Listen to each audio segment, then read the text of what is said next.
Bonjour, ici Isabelle Huot, nutritionniste, docteur en nutrition et fidèle collaboratrice au magazine Bel Âge depuis 15 ans maintenant.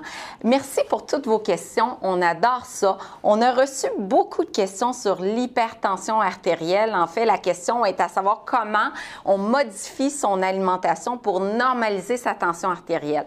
L'hypertension touche 20% des Canadiens. On l'appelle le tueur silencieux puisqu'on n'a pas vraiment de symptômes. Donc, il faut prendre soin d'aller faire mesurer sa tension artérielle régulièrement.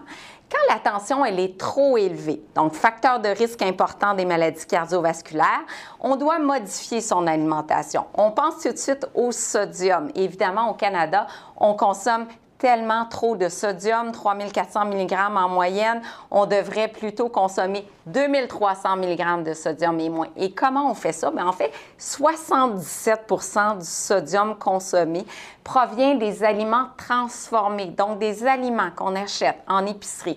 Des repas congelés, surgelés, des soupes du commerce, des sauces. Il y a énormément de sodium. On peut lire le tableau d'information nutritionnelle et opter pour des aliments qui contiennent moins de sodium ou encore qui affichent l'allégation faible teneur en sodium. Ça, c'est toujours un choix gagnant.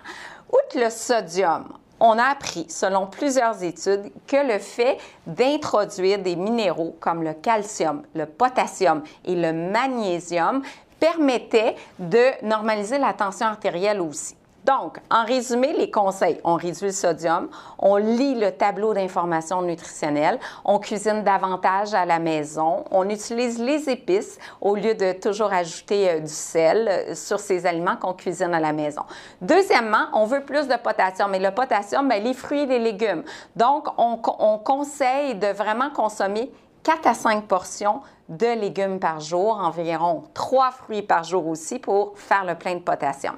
Le magnésium aussi, qui est un minéral gagnant, on trouve ça dans les noix, dans les graines, dans les produits céréaliers à grains entiers, les légumineuses. Ça aussi, c'est très bénéfique. Et côté calcium, évidemment, produits laitiers faibles en gras, mais aussi tous les substituts que l'on parle de boissons de soya, de boissons d'amandes, enrichis en calcium, vitamine D. Alors, c'est ce qu'on appelle la diète DASH et c'est une diète qui est très efficace pour normaliser la tension artérielle. Alors, j'espère que vous allez bien profiter de ces petits conseils nutritionnels et je vous dis à très bientôt pour d'autres capsules nutrition.